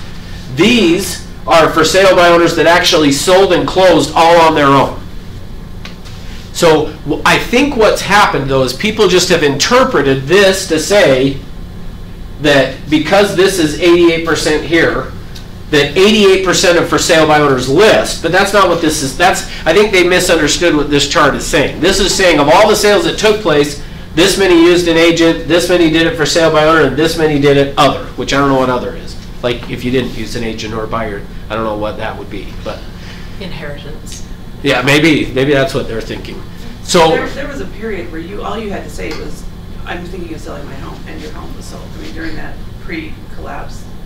You know what I mean? Like, we lived in Las Vegas. You could actually just say, yeah, I'm thinking of selling my home, and the person would say, I want to buy it. In my neighborhood right now, we have a Facebook page for our neighborhood, and it is not uncommon right now for somebody to go on and post something. I've got a friend who wants to live in the neighborhood, and somebody else will reply back, well, I'm going to sell my house so they can buy mine, and it's happening. Yeah. So you think that would be that final, that would be an example of that lower? Yeah, although I still would say, to me, that was still a for sale by owner. You did it for sale by owner. So anyway.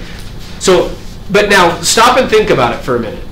Why would there not be data for the number of people who tried it by owner and then listed for sale? Now, to some extent, there is a little bit. I'll show it to you here. But what I mean is, why do we not know what percentage of all the for sale by owners really end up listing their house? Because how do you track the for sale by owners?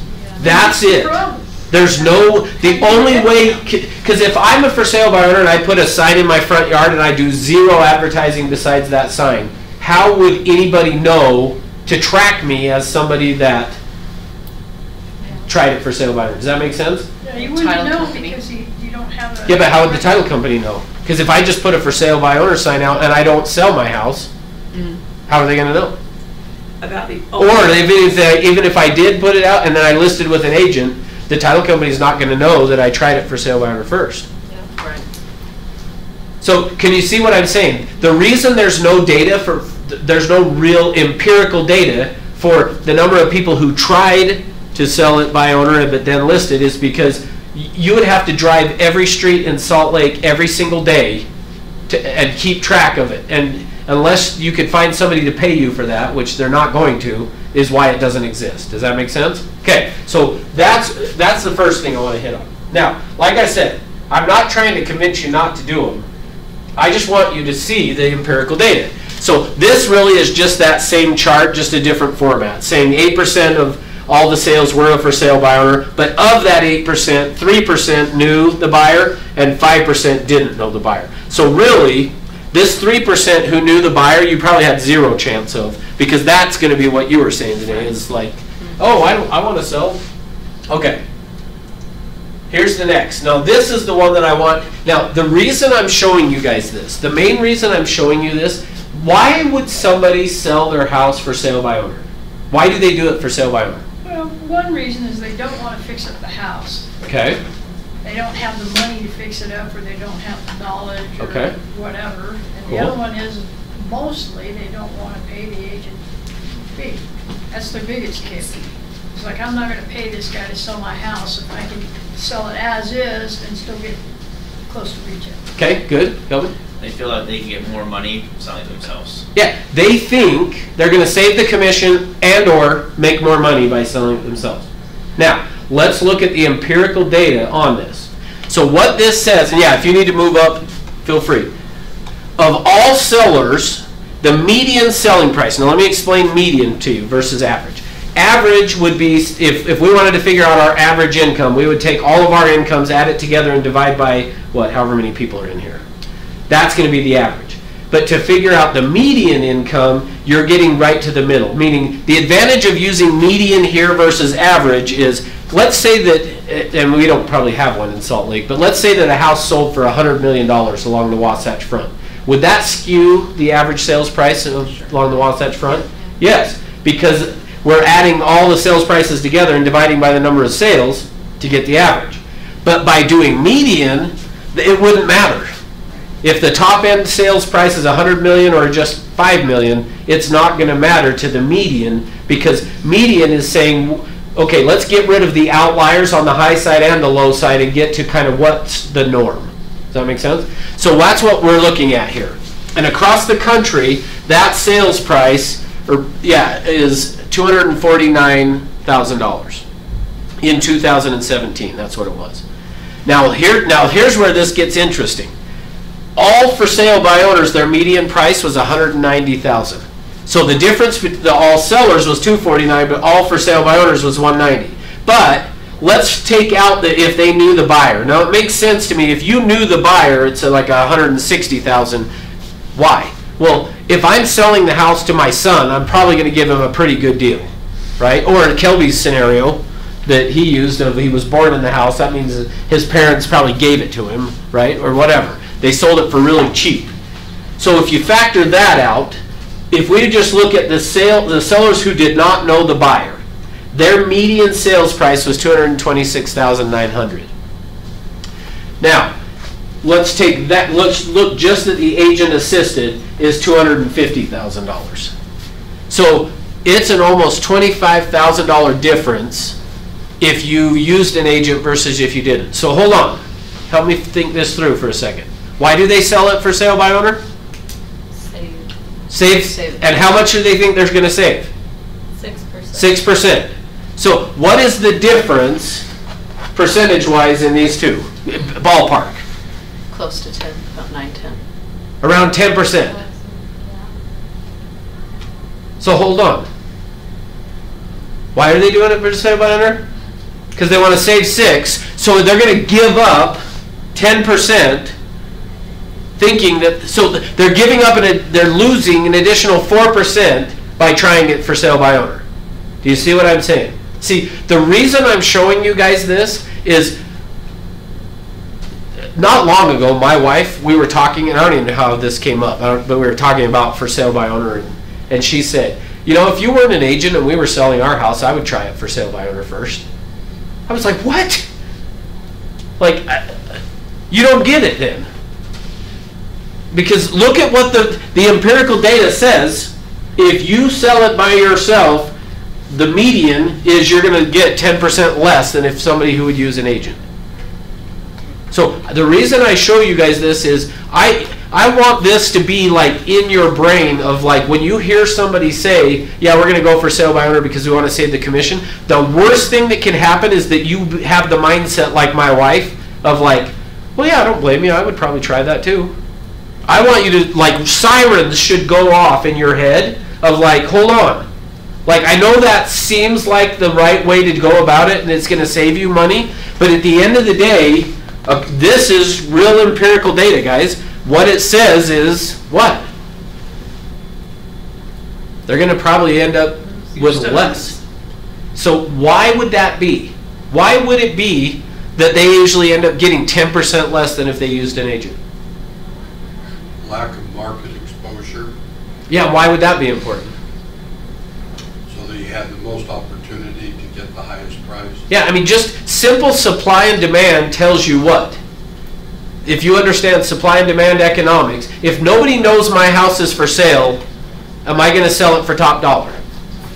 Versus, meaning, if I just decided, if I walked into this room and said to you guys, hey, I want to sell my iPhone today because I want to buy the new one, and I'll sell it for $1. So how much do you, who will, and let's have a bidding war for it. How much do you guys want to, you guys are looking at it going, I wouldn't buy that thing, but like, what do you think the top dollar, let's find out, for real. Like, if I was going to sell this, and I'll sell it to you for $1 right now, who wants it? Okay, so start bidding, how much? $17 in my pocket. Okay, so I'm 20. Okay, and I want to find out for real, what can I sell it for right now? 25. Okay, Wait, you didn't tell us what comes. it's a 6S. Oh, okay. So it's probably, you could probably turn around and sell it for $150. So 25 is the most you guys will pay right now for it? Well, and here's For real. Yeah, here's For real, that's all I had was $17. Okay, but nobody's willing to pay more than $25 for it. You could turn around and sell this for $150. Get it? Yeah. Pay You 40. just sold it, got it sold. He said for real. No, I have 8 witnesses. How much? She just went to 40. 42.5. 45. 45. 8. $8? 48. Oh, okay, 48. Pay 49. Give me $99 for it. She's out? My top was 50. Okay. Okay, so I just sold it to him for $100. Here's my point. If I took this right now and threw it on eBay, I would guess, I really don't know, but I'm guessing it's between $150 and $200 I'd get for it today. Why would I get it? How come he'll only give me, the most you guys are willing to pay for it, well, sure, it was $100. Yet I could put it on eBay right now and probably sell it for $200. Why? You have a bigger buyer's pool. That's right. Same thing goes on with this, right? Okay, good. Why else? Well, for this scenario that you're describing, I think it has to do with the balance of risk. If I have no idea what kind of condition your phone is in, and so if I buy Sure. your phone and have to then, and I'm going to take. It's got a brand new battery in it. I just put a new battery. And well, then that helps, right, to understand that, right? But if I'm going to assume more risk, then my trade-off needs to be a lower price. Sure, absolutely. And so the same, it's if I wanted to buy a car off the street versus a car at the dealership. Yep. I'm prepared to assume more risk, but in exchange, I, as the buyer, expect to pay To a get it. lower price. That's right. eBay has a vetting system, they've got a lemon system, there Right. are systems in place. And I think that that's the same thing that happens with for sale by owner. If I go into your home and you don't have any kind of backing, there's no kind of like legal backing for the viability of your property, and I'm going to go in and buy that and assume that risk, or at least as a buyer, that's how I'm Yeah. thinking.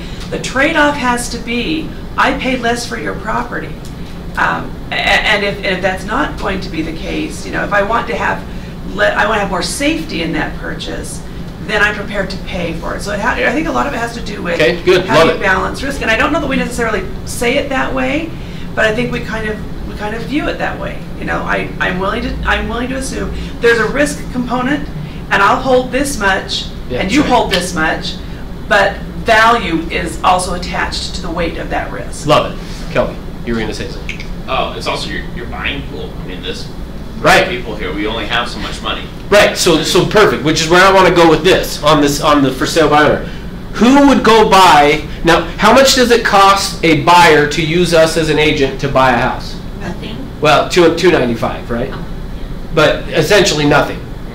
So why would someone go buy a for sale by owner without an agent? And I'm for real, like what are some reasons people do it?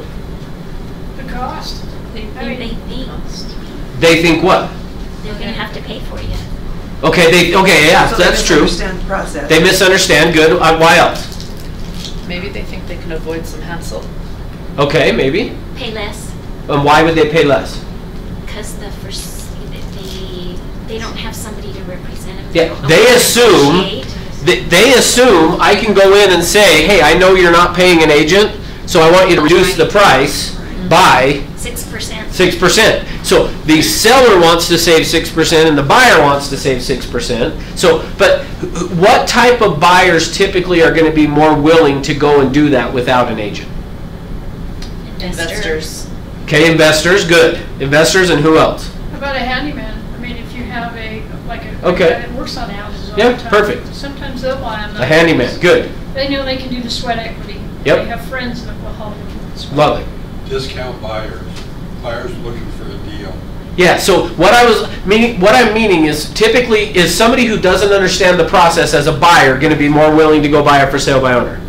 No, usually it's more veteran buyers, meaning I've done this a number of times, I know I can do it and we'll be fine without an agent. Like, so typically, which really goes back to what Kelby was saying, your buyer pool is so much smaller for that. So here, my whole intention of showing you guys all of this is what I really, really, really want to drive the point home is when you see somebody selling their house for sale by owner, or they say, we want to try it for sale by owner first, alarms should be going off in your head of like, hold on. Like, I know that seems like the right thing to do, but it's not necessarily. Let me give you one other scenario. So I was at home one day, or not one day, but it was at night. I was sick. I couldn't sleep. So I turn on the TV and I'm watching this infomercial. Now, I'm an agent at the time of this. So I'm watching this infomercial and I'm interested in it mostly just because I'm an agent. They're talking about how to buy houses. And what they said, and this is where like the dots all came together to me of like why this happens. But what happened was they were saying, okay, here's what you do. They said, go find a for sale by owner, make an offer on it, try to negotiate the price, get it to wherever you can get it to. But then during your inspections, what they're banking on, what they were saying is what you're banking on is you've gotten them down to agree to it. They've now waited weeks or whatever for you to do your inspections and all that. They're now ready to move on to whatever new property, and then they're saying you go back and now say, okay, because of all these problems that we found on the house, either we're going to cancel or you need to reduce your price by 10 or 20 or 50 or whatever, $1,000 because of these issues. So they were basically saying you go take advantage of this seller because now they've made all these plans along the way and now you're going to back out and pull out on them. So it gets them to come down. I think that's the other reason that this, I'm not saying everybody goes out and does that, but I think to some extent it's the buyer wanting to save the commission, the seller wants to save the commission. They don't really know that, and the other side of it too is sometimes there are people who are for sale by owner, their house is way underpriced. So they just listed it at underpriced, somebody comes along, snaps it up because they didn't know. So somebody else had a comment. An extreme example of that, we had an agent in our office who was calling on a for sale by owner, and they had gone off some prices in their neighborhood, and they were listing it at $525. He went out there, said he could get it for $625. 2 days later, they sold it. So in 30 days, it made him $100,000. He just didn't know what the market was. He was $100,000 off. But so yeah, thank you. 'Cause that's to some extent, I think, why this happens. So more than anything, what I want you to have learned from what I'm showing you right now is the importance of like, I know it logically seems like you're going to save money, but in the long run, the empirical data shows us that they don't. Now, when somebody says, well, we just want to try it first and then we'll list with an agent, look at what happens. So this column is they first were a for sale by owner and then they used an agent, 2059. Now, why would that be? Why would it be if they, so to some extent, I want you to be like, no, you shouldn't do that. Why would it be that if they tried it for sale by owner first and then listed with an agent, they get significantly even less? They get desperate because they need to be somewhere else, and Okay. so they're trying to Could be. unload it. That could be part of it. Sure, what else? They want to call me. Yeah. Say that again. That's a lot. They want to hold me. There you go. Why else would it? What happens to a property the longer it sits on the market? They devalue. People Less wonder what's it's worth. wrong with it, and they will not pay value on it. They Yeah. want it- they In want fact, I got a text the other day from somebody saying, hey, will you look at this property and see why it's still on the market. Why has it been on the market so long? What's wrong with it?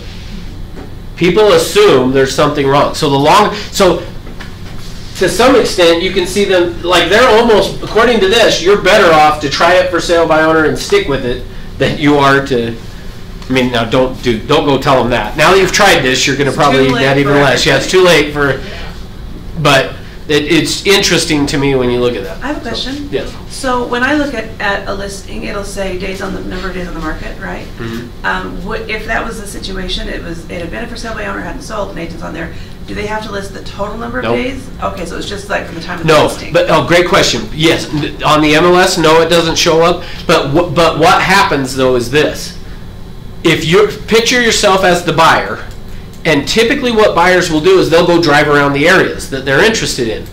So you've driven around the area, you've seen a home that's been for sale by owner, it's been for sale by owner, been for sale by owner, been for sale by owner. All of a sudden they list it with an agent. What is your assumption as a buyer? Crappy house can't get sold any other way. Okay, what else? I know of one that's that way. It's right next to a church. I used to drop by it all the time. It was his parents' house. He rehabbed it, and he tried to sell it too high of a price. Okay. And it'd been that way for 4 months, and now he's listed it, and he's in the same scenario. He's still trying to sell it too high, and he's not getting much traffic going through it because of that. Okay. So my assumption is if I'm a buyer and I see that as soon as they list, okay, now they really need to get it sold now because they've actually listed with an agent, I could probably go negotiate a good deal because now I know that, and I don't know that that's exactly what's causing this, but it's just curious to me that once they've been for sale by owner, once they use it, all of a sudden now we're using an agent, their median sales price is dramatically less. Are we gathering any kind of data on that? Because what you just described falls right into that anecdotal category. No, I know. That's what I'm saying. I know I'm being anecdotal, but that's the only way I could justify. But what I'm saying what would is happen. there a way that we could say, look, so we call this for sale by owner. Is there data that says the sooner you list, the better chance you have of getting the price that you want? The longer you stay on your own, here's what's going on. Are we collecting, or do we know how to, or does that go back to the same problem of not being able to collect data on for sale by owner? Well, yeah, it's basically, the only way you could do it is you would just have to go onto the MLS and do a search for homes that had sold that had days back of 10 and less, and then you could do it for days that were, 120 or longer, and look to see. The problem is you'd have to go compare it to in the neighborhood homes that, and more work than I want to do. Right. No, I don't want to do it either. I So- just wondered if someone else was doing it. Yeah, not that I'm aware of. Sort of thing. Not that I'm aware of. Okay. Next. Okay. This is the method that sellers use to choose their real estate agent. Now, I want you guys to look at this chart and tell me what stands out to you. Referrals really knock it out of the park. Yeah, 41% of the time they are referred by or they are a friend, neighbor, or relative. Which tells you what? Your SOI is important. Yeah, if you are not working your sphere of influence, I hope this will have you go, I got to get on it right now. Because 41% of the time. Now, 23% used the agent previously to buy or sell a home. So really, in my mind, you have to add both those together, to me, is what SOI is. So 64% of the time, it is past client or referred by, or it is a friend, neighbor, or relative. So if you're not calling your friends, neighbors, and relatives, start today. Okay? Because what happens after that? Well, not a lot. It just is an exponential drop. Yeah, a huge drop after that. So, here's what this means to me, other than other. Down here, other is number 3. That's the third best way to pick up sellers, is other. Bless you. I just don't know what it is. I wish I knew what other was, because it's the third best way to get listings. But notice that. Here's what I want you to see. Of our list of things up here, outside of your SOI, it honestly almost doesn't matter what avenue you choose. Here's what I will tell you. Just choose, after your SOI, choose 1 or 2 other ways you're going to prospect and stick with it, and it'll work. So if you decide, hey, I like the idea of they've jumped the 2 hoops, I'm with Jason, I want to do expireds, Do it and stick with it and just go after it and it'll work. Because as you can see, personal contact by the agent, telephone, email, etc. is 5% chose their agent that way. Internet website, 5%. Visit an open house, 4%. Referred by another broker, 3%. Like, it almost doesn't matter what other source you go to because it's so dramatically lower. But that doesn't mean you don't do it, but because you got to do some others beyond your SOI. But pick one or two and stick with it. Don't bounce all over the place. Because the problem is, well, let me show you one other chart and then I'll come back to that. This is how buyers chose their agent. Notice 42% were referred by or is a friend, neighbor, or relative. 12% used the agent previously, and then it drops off significantly again. But again, other is the third best. I just don't know what that is still. But notice that. Now, the one thing I always love to point out, use the agent previously, first time buyer, 2%. Do you see the irony in that? Yeah. If you're a first time buyer, how did you use them previously? What 2% had an agent before? Yeah, right. I don't know. Well, if you classify what a first-time home buyer is by definition, it's you haven't bought a home or owned a home in the last 3 years. So that could be. You could actually be a new home buyer multiple times. That's a first-time buyer. I mean, yeah, that's true. I know. I just always think it's funny. It is funny. All right. So let me put this back up and let's talk for just the last few minutes here. So here's the thing.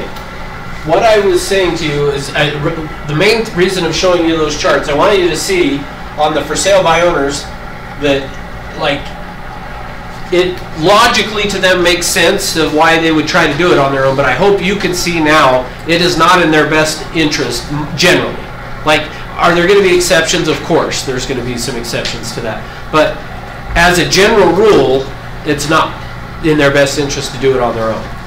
So, okay.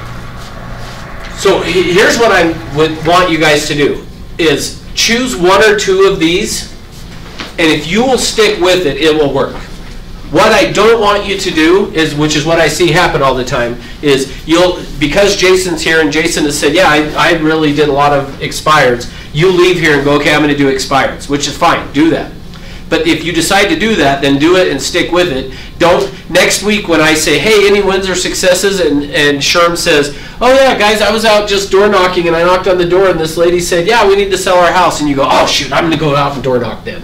And then the next week, Kelby shows up and goes, hey guys, I listed a for sale by owner, first call, got it. And you're like, oh, maybe I better do for sale by owners. So then you go do for sale by owners. And then Peggy shows up and goes, oh, I did an open house. I had 13 people come through. I got 2 listings and I picked up a buyer. And you're like, oh, I should go do open houses.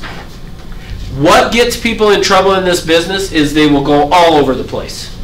And instead of that, pick. So initially, so let me pause for a second. Initially, you need to try some of all of it.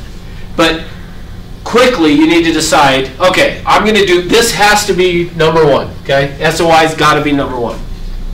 But outside of that, pick 1 or 2 other ones and just say, that's it. That is the prospecting I'm doing, is my SOI and for sale by owners and open houses. Or I'm going to do for sale by, or excuse me, SOI and expireds and just listed, just sold. Whatever it is, pick 2 or 3, meaning, but SOI being 1, so 1 or 2. Pick 1 or 2 others and then just stick with it. It will work.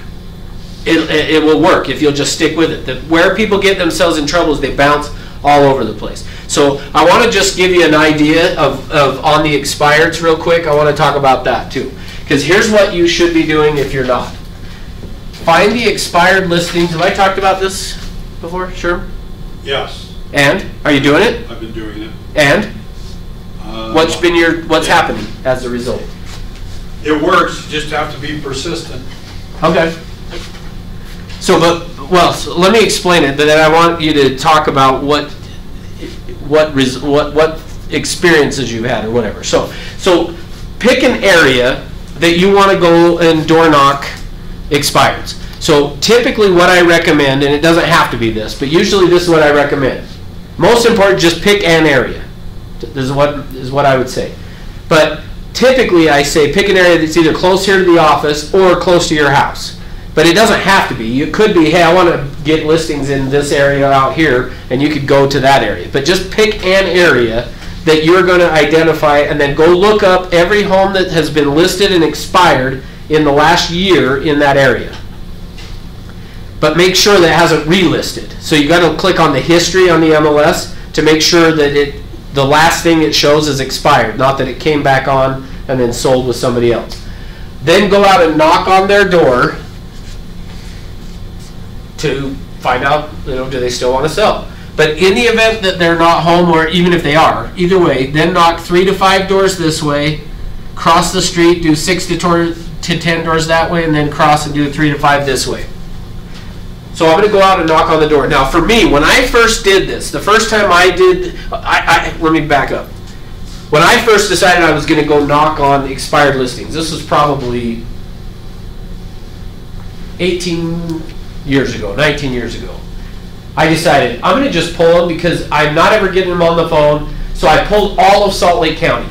And if I remember right, I had about 10 for that day. I jumped in my car and I drove all over this valley to knock on those 10 doors. And I went and knocked on 10 doors, and guess how many people I talked to? 3. I think 1. I think 1 person answered the door out of 10. So I drove the whole valley, spent almost the whole day driving around to get to these 10 expireds, and knocked on the door and nobody was there. So don't do that. Instead, what you do is, first off, pick an area. Because see, I picked it, I just said I want all the expireds for yesterday for all of Salt Lake County, and then I drove all over the whole county. Not a good idea. Instead, pick a smaller geographical area, go get the expireds from the last year, but then every day check for in that area, are there any new expireds? So you want to keep an eye on that going forward. But then go out and knock on this door. In the event they're not home, knock 3 to 5 doors this way, cross the street, do the 6 to 10, cross the street, and do 3 to 5. Now, if they're not home, what am I going to say when I knock on the next door neighbor's door? So what are you saying, Sherm? I understand that the house over here was listed for sale. Do you know whether it's still listed? Okay, so let's role play it. Nope, I don't know. I know they had it up for sale, but I saw the sign came down off of it. Do you know how long it's been, or whether they still have an interest? They said they were going to build a new house, but I don't know what happened with it. When's the best time to get that you've seen them to be able to talk to them? They're typically home. It's like 3 o'clock now. I'd probably say 6 tonight. Interesting, thank you. Have you ever given any thought to making a move? No, we're not planning on. Then I would go into the same. Okay, good. With them. Yeah. So what I would recommend. Excuse me. What I'd recommend doing is, they're not home, knock on this door and just say, hey, my name is Russ with Century 21. Work with a lot of buyers and sellers in the area. We've had a lot of interest in this area. I know your neighbor's house had been for sale, but that it's not anymore. Do you know if they're still interested in selling? A lot of times the neighbor is going to know, especially in Utah, they may know a lot about, oh yeah, this is what was going on, or no, they're not, or whatever. You know what I mean? They're going to have a lot of information. So, meaning, you might knock on my door if I'm the expired, and I might say, yeah, we had it for sale, but we decided not to. We're not going to move. Yet I go to the neighbor, and the neighbor might tell me, oh, no, yeah, no, their home's almost done. They have to move. I have yet to find an expired actually home, because I don't do it every single day. But the neighbors are a wealth of information. Exactly. They'll tell me all kinds of things, they're having difficulties or why they're moving. Yep. Then I did one where I stood to the side and I said, tell me about that house. What about those folks? And they said, well, and this one guy came out on the porch. He said, told you about these everybody. people have been here this long and they're not going to move, but these people just moved 2 months ago and da da da da da. But they'll give you all kinds of information if you ask. Yeah, if it's not about them. What were you saying, Jason? I was just saying that you'll get more information from the neighbors than you will from the Yeah, house. so that's part of why we're doing this. So it's kind of a twofold on this. Is one, they're going to give you a ton of information, meaning I'm going to find out, do I need to go back to this house? Because if the neighbor says, oh yeah, no, I know they were filing for divorce, and as part of their divorce decree, they have to sell the house. So I'm not sure why it's not for sale. Okay, Like, that's one, I want to go back and knock on that door. That, and again, asking them, when's the best time to catch them at home? So you'll find out what are the ones that I do want to get, and when is the best time to catch them at home.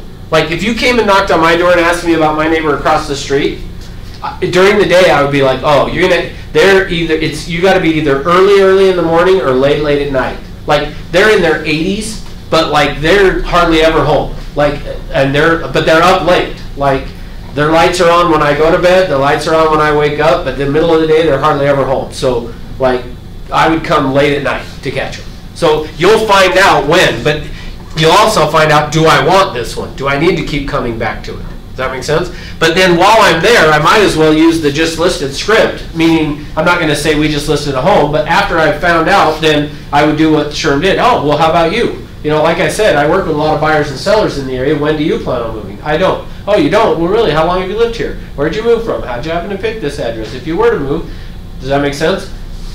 So that's an idea, and the thing that I like, the reason I like talking about that, is what we already talked about. They've already cleared the hurdle of they wanted to sell and they were okay with using an agent. You just have to find out now, do they still want to do it, and can you get it to be you? So, all right, questions, thoughts? So how much do you leverage that new information when you go back to that expired address? Oh, yeah, great question. So I would fill it out, but probably not much. I mean, you're not going to say, by the way, your neighbor told me you were getting a divorce. Nope. But I would try to get them to. This is where I would try to ask questions that would get them to tell me. So why were you guys selling? Go ahead, Jason. What it will tell you is how much and how much effort I want to put into figuring it out. So they haven't been home, and they say, oh, they've got to sell. Well, I might come back that day. I might come back that night. I might come back on the weekend. I'm going to figure out how to get a hold of them. But if they said, well, I think that their son moved in and they're not going to sell it anymore, then I might not come back. Yeah. But what she's meaning is how much if the neighbor said they're getting divorced, what she was meaning is, do you want to knock on the door and, hey, your neighbor told me you're getting divorced. None of it, and ask the questions that they could tell you that, and if they choose not to tell you that, don't press them. Right. Right. So this is still like data gathering. You're still just kind of getting information. Well, so that but I want to tag on to what Jason said. So let's say that the neighbors told me they have to sell and they're getting divorced, and I come knock on your door and you're like, yeah, no, we decided not to. We're just going to keep it. We're going to be here. If the neighbors told me they have, now let me give you an example though, because I actually know a real world one of a kid that my son plays baseball with. His parents got divorced. Part of them getting divorced was they had to sell the house. They tried to sell it. It was on the market, but didn't sell. And he finally then went and said to her, look, let me just buy you out of it. I'll pay you to get out of it. So, meaning if you had gone and knocked on the neighbors might have said, they have to sell, they're getting divorced. But they did work it out to where he now still has the house and she's moved out and gone somewhere else, so they're not going to sell. So it is possible. So I guess I'm saying, even if the neighbor's saying it, and they're telling you, no, we've worked it out, it's possible that's true. But for me, if the neighbor had said they have to, I'm going to find an excuse to come back again in a few months. I'm gonna while I'm there, if she said, I'm going to go, hey, well, you know what? I've got a select group of people that I just stay in touch with. I keep them updated on the market. Where what I would do is I have a system where once a month I'll send you an email just to let you know what's going on with the real estate market in your area. Is that something that I could get your email address and start to add you to? Okay, sure, yeah, okay, great. Now, bam, like that's somebody, which is what Jason's saying, like even if they're telling me, no, we worked it out, I probably want to add that person so that if in 3 months they decide it really wasn't worked out, because it looked like that's what was going to happen with this couple I was telling you about, was it looked like he was saying he was going to work it out, but when I talked to her, she would say, no, he thinks he's going to be able to pay me, but he doesn't have the money to pay me. We're going to have to sell it.